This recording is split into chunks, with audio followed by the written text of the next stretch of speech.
Assalamualaikum warahmatullahi wabarakatuh. Halo semuanya, selamat pagi, selamat siang, selamat sore, selamat malam. Kenalin, kita dari kelompok 5. Ada aku, Muhammad Rizaf, rekan aku ada Nindita, ada Siva, juga Akilah. Nah, teman-teman, pernah nggak sih kalian merasa gelisah tanpa alasan yang jelas? Atau overthinking sampai nggak bisa tidur? Atau mungkin teman-teman kenal seseorang yang sulit banget tenang setelah mengalami kejadian tertentu? Nah, semua itu bisa jadi bagian dari yang disebut gangguan ansietas atau gangguan kecemasan. Hari ini kita bakal bareng-bareng bahas lebih dalam tentang gangguan ini. Tujuannya biar kita lebih peka, lebih ngerti, dan juga tahu apa yang harus kita lakukan ketika menghadapi kondisi seperti ini, baik untuk diri sendiri maupun untuk orang lain. Yuk, langsung aja kita mulai.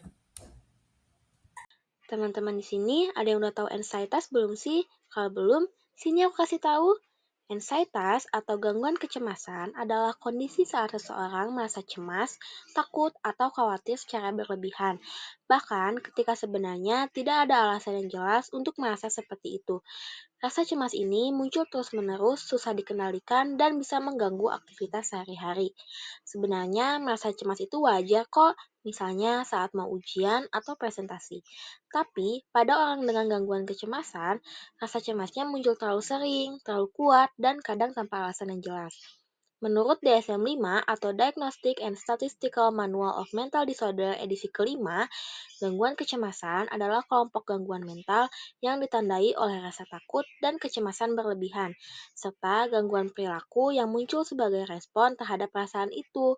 Kecemasan ini juga sering disertai gejala fisik seperti jantung berdebar, berkeringat, gemetar, atau sakit perut. Beberapa jenis gangguan kecemasan menurut DSM-5 antara lain yang pertama fobia, yaitu takut berlebihan terhadap benda atau situasi tertentu, misalnya tahu ketinggian atau takut darah. Yang kedua, gangguan panik, yaitu serangan panik tiba-tiba yang menimbulkan rasa takut intens dan gejala fisik seperti sesak napas dan jantung berdebar. Yang ketiga, Generalized Anxiety Disorder atau GAD, yaitu cemas berlebihan terhadap berbagai hal sehari-hari. Yang keempat, Obsessive Compulsive Disorder atau OCD, yaitu pikiran dan perilaku yang berulang dan sulit dikendalikan. Dan yang terakhir, Post-Traumatic Stress Disorder atau PTSD, yaitu kecemasan setelah mengalami peristiwa traumatis. Kalau teman-teman penasaran dan pengen tahu lebih dalam, yuk tonton video ini sampai habis. Nah, jenis gangguan anxiety yang pertama itu ada fobia. Fobia adalah gangguan kecemasan yang ditandai dengan ketakutan berlebihan dan rasional terhadap suatu objek, situasi, atau aktivitas tertentu. Gejala umum fobia biasanya muncul saat seseorang dihadapkan langsung atau membayangkan hal yang ditakutinya. Gejalanya bisa berupa reaksi fisik seperti jantung berdebar kencang, napas cepat atau sesak, berkeringat, gemetar, mual, pusing, bahkan bisa sampai pingsan. Nah, jenis fobia ada banyak nih teman-teman, antara lain ada yang takut pada ketinggian disebut dengan akrofobia, ada juga yang takut pada hewan tertentu, contohnya takut pada laba-laba disebut arachnofobia, takut pada ular disebut apidiofobia, dan takut pada kegelapan disebut nyctophobia, dan yang lain-lain. Nah, biasanya orang yang mempunyai fobia akan menghindar dengan berusaha keras untuk tidak bertemu dengan objek atau situasi yang ditakutinya, walau itu mengganggu aktivitas sehari-hari. Nah, untuk teman-teman yang mempunyai fobia, kalau gejalanya cukup parah atau mengganggu kehidupan sehari-hari, biasanya butuh bantuan profesional seperti psikolog atau psikiater. Selanjutnya ada gangguan panik. Gangguan panik adalah salah satu jenis gangguan kecemasan yang ditandai dengan serangan panik berulang dan tidak terduga. Biasanya, penderita gangguan panik mengalami rasa takut atau ketidaknyamanan yang intens secara tiba-tiba, meskipun tidak ada bahaya yang nyata atau penyebab yang jelas. Gejala serangan panik biasanya mencapai puncak dalam beberapa menit, seperti detak jantung cepat, keringat berlebih, gemetar, sesak napas, nyeri dada, mual, pusing, dan takut. Biasanya pemicu gangguan panik itu seperti stres pada pekerjaan, hubungan, keuangan, dan ada juga riwayat trauma masa lalu, faktor genetik, atau konsumsi zat tertentu seperti kafein berlebih, alkohol, atau obat-obatan terlarang. Baik teman-teman, selanjutnya ada Generalized Anxiety Disorder atau GAD, atau dalam bahasa Indonesia, gangguan kecemasan umum. Gangguan ini terjadi saat seseorang merasa cemas dan khawatir secara berlebihan tentang berbagai hal dalam hidupnya. Bukan cuma satu masalah, tapi hampir semua hal bisa bikin khawatir, mulai dari kerjaan, kesehatan, sampai hal kecil sehari-hari. Menurut DSM-5 atau Diagnostic and Statistical Manual of Mental Disorder edisi kelima, seseorang bisa didiagnosis GAD kalau pertama, merasa cemas dan khawatir secara berlebihan hampir setiap hari, berlangsung minimal 6 bulan, dan yang terakhir, sulit dikendalikan walaupun tidak ada ancaman nyata. Selain itu, kecemasan tersebut harus disertai dengan setidaknya 3 gejala fisik atau psikologis seperti gelisah atau merasa tegang, mudah lelah, sulit konsentrasi, otot tegang, gangguan tidur, dan iritasi atau mudah marah. Contoh gejala GAD dan dampaknya dalam kehidupan sehari-hari.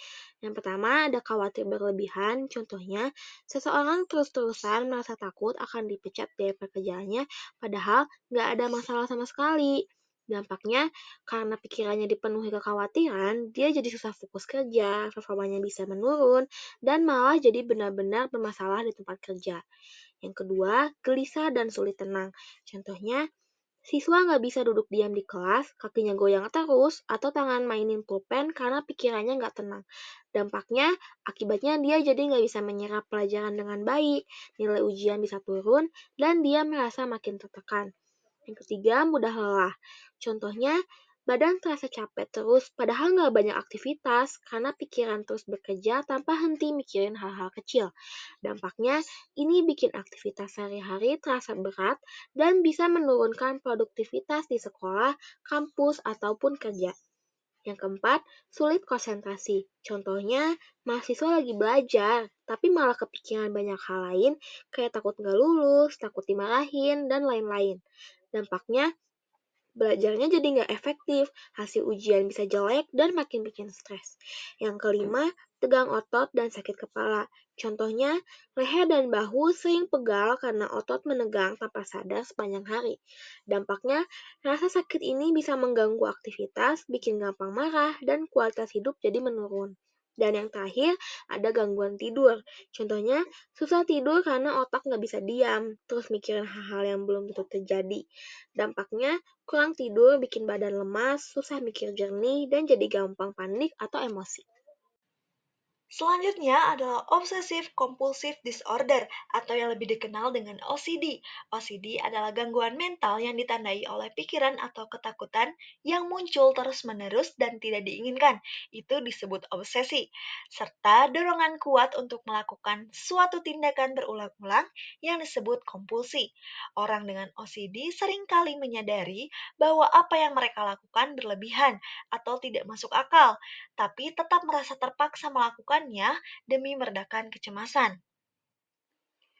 Contoh nyata dari OCD biasanya seperti menatap pensil dari yang paling pendek ke yang paling panjang dan terus diulang, lalu mencuci tangan sampai kulitnya iritasi, lalu memeriksa kunci pintu berkali-kali hingga akhirnya telat sampai ke tujuan, lalu menghitung jumlah langkah saat berjalan. Semua ini bisa terdengar sepele, tapi kalau dilakukan terus-menerus tanpa kontrol, bisa sangat mengganggu kehidupan sehari-hari. OCD bisa muncul dalam berbagai bentuk. Berikut beberapa jenis yang umum. Yang pertama adalah kebersihan dan mencuci. Ketika ia takut kuman atau kotoran, ia akan terus-menerus mencuci tangannya berulang kali. Yang kedua adalah memeriksa. Ketika ia akan berpergian, ia ada perasaan untuk mengecek kembali apakah kompor yang sebelumnya dipakai sudah dimatikan atau mungkin pintu yang ditinggalkan belum terkunci rapat. Yang ketiga adalah simetri dan ketertiban.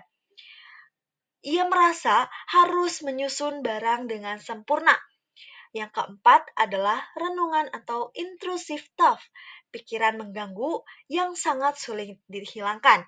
Yang kelima adalah menghitung, misalnya menghitung jumlah langkah atau detik tertentu. Dan yang terakhir adalah rutinitas kaku. Ia akan merasa harus melakukan hal-hal dalam urutan tertentu. Gejala OCD terbagi menjadi dua bagian utama, yaitu obsesi dan kompulsi. Pertama, kita bahas obsesi. Obsesi ini bisa merupakan pikiran, dorongan, atau bayangan yang datang terus-menerus, tidak diinginkan, dan menimbulkan kecemasan.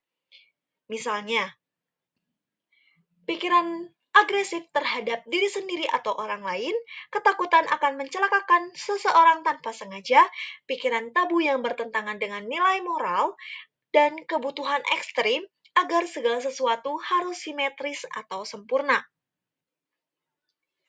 Nah, kompulsi adalah perilaku berulang-ulang yang dilakukan untuk mengurangi kecemasan akibat obsesi. Contohnya seperti memastikan lampu atau pintu sudah dimatikan berulang kali, mencuci tangan padahal sudah bersih, dan menyusun benda dengan cara tertentu dan tidak bisa ditoleransi kalau berubah. Biasanya, perilaku kompulsif ini tidak memberikan kepuasan, tapi hanya meredakan kecemasan sesaat. OCD bukan sekedar suka kebersihan atau perfeksionis. Gangguan ini bisa sangat mengganggu produktivitas dan kesehatan mental seseorang. Beberapa dampak umum dari OCD adalah yang pertama, produktivitas akan terganggu, misalnya terlambat kerja atau sekolah karena terjebak dalam ritual. Selanjutnya, kelelahan fisik dan mental karena melakukan hal-hal yang sama berulang-ulang kali. Lalu ada masalah sosial, menghindari orang lain karena malu ataupun takut. Selanjutnya adalah konflik dalam lingkungan. Orang sekitar sering tak paham terhadap perilaku penderita OCD. Selanjutnya adalah kesehatan fisik terganggu, seperti luka akibat mencuci tangan yang berlebihan. Dan yang terakhir, kualitas hidup akan menurun, akan merasa frustasi, bersalah, atau bahkan depresi. Oke teman-teman, sebelumnya pernah mendengar kata PTSD belum?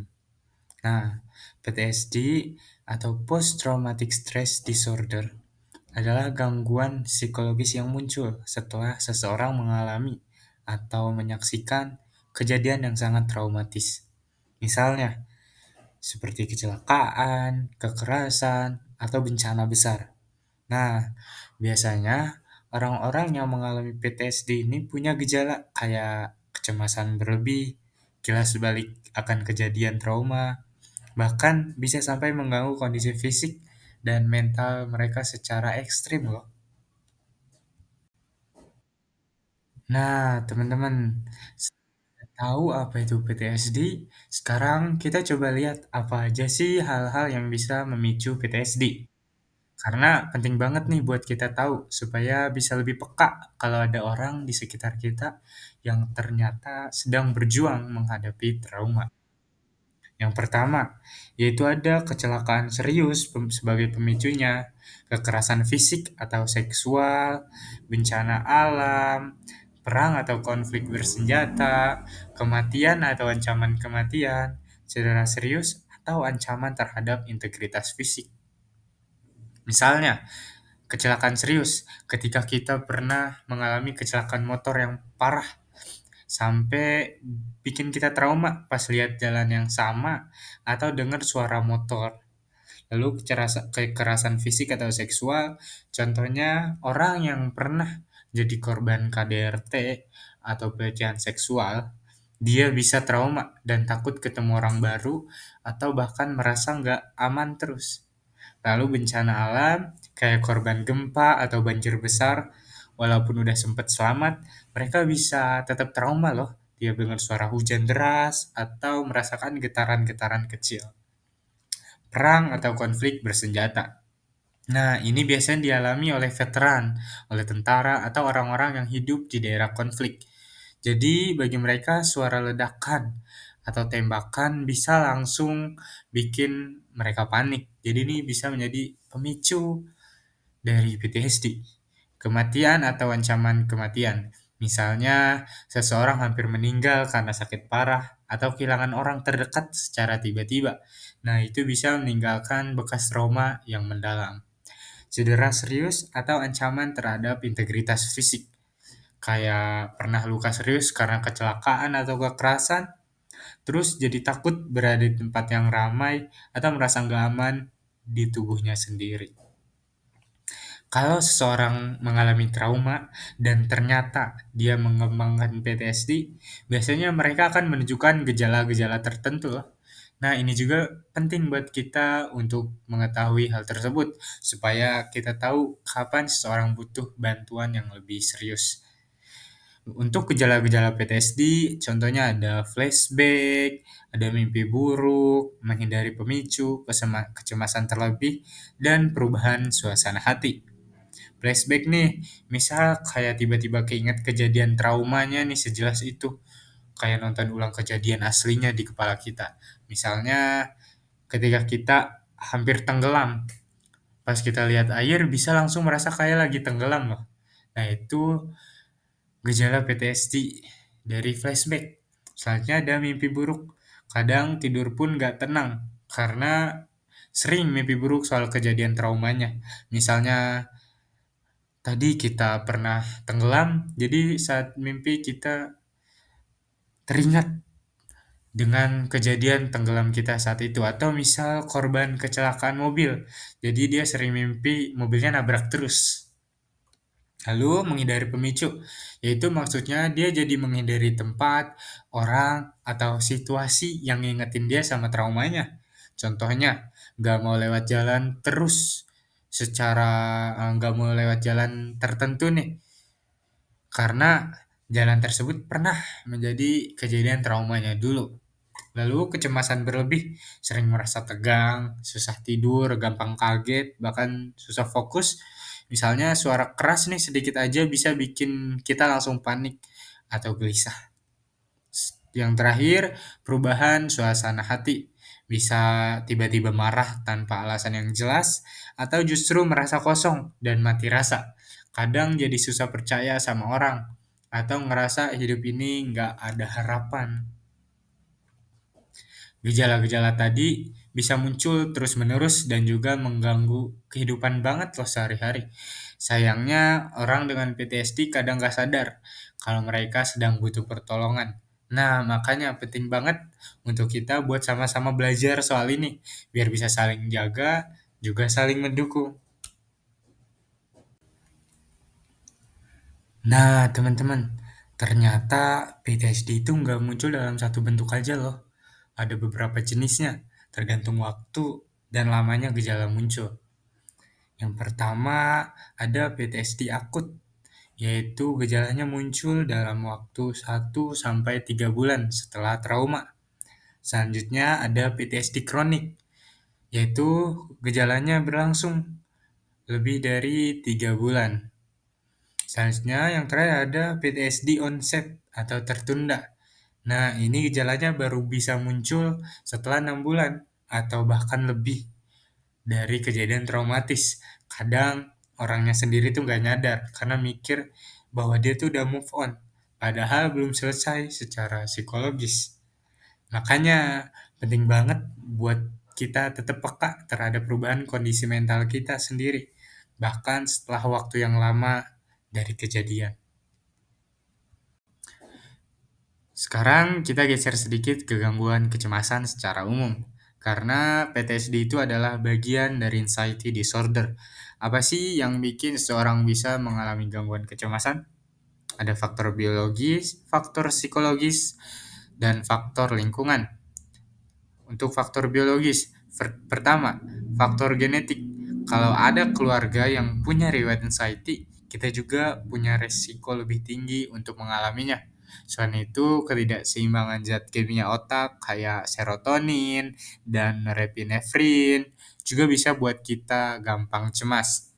Selanjutnya ada faktor psikologis, misalnya karena trauma masa kecil, kehilangan orang tua, atau pernah gagal berat. Kepribadian juga ngaruh.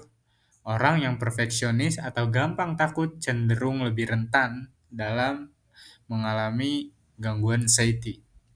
Yang terakhir ada faktor lingkungan, kayak tinggal di lingkungan yang toksik misalnya, kena bullying, atau sering menghadapi tekanan sosial.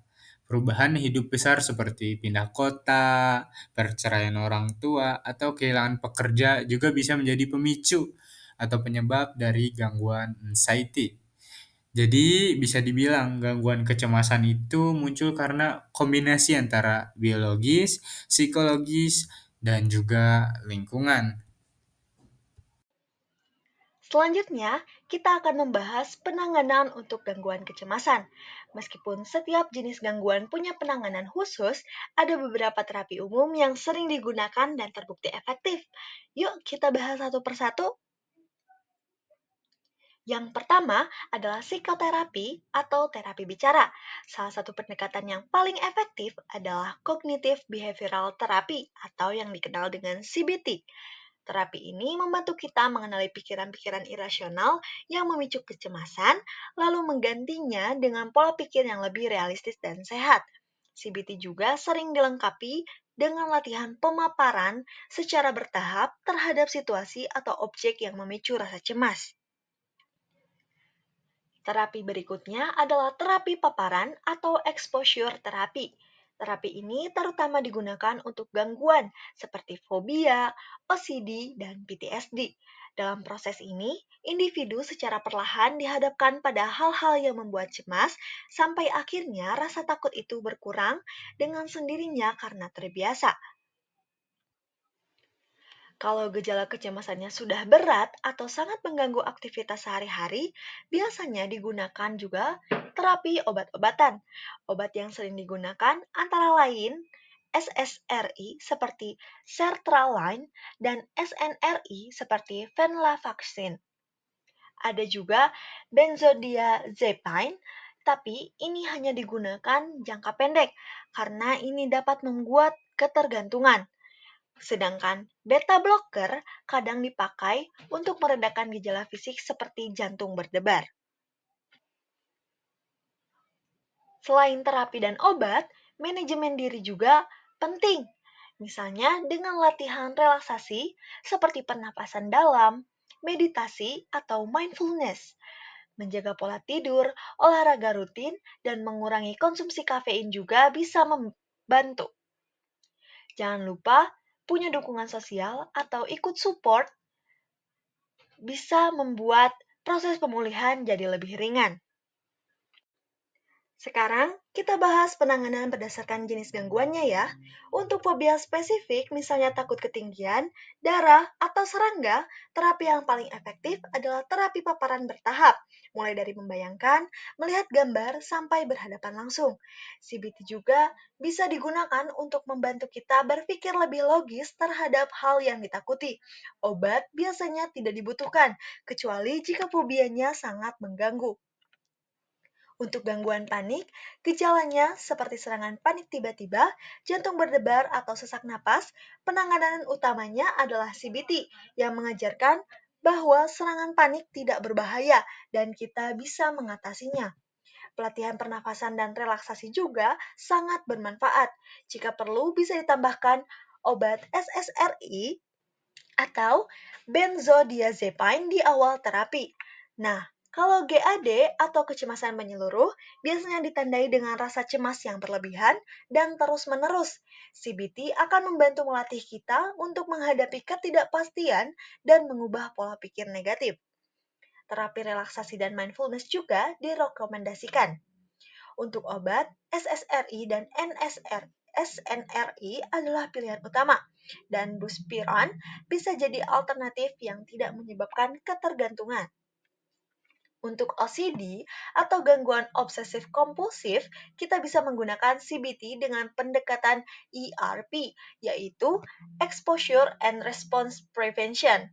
Dalam terapi ini, seseorang dihadapkan pada pikiran obsesifnya, tapi diajarkan untuk tidak melakukan kompulsi.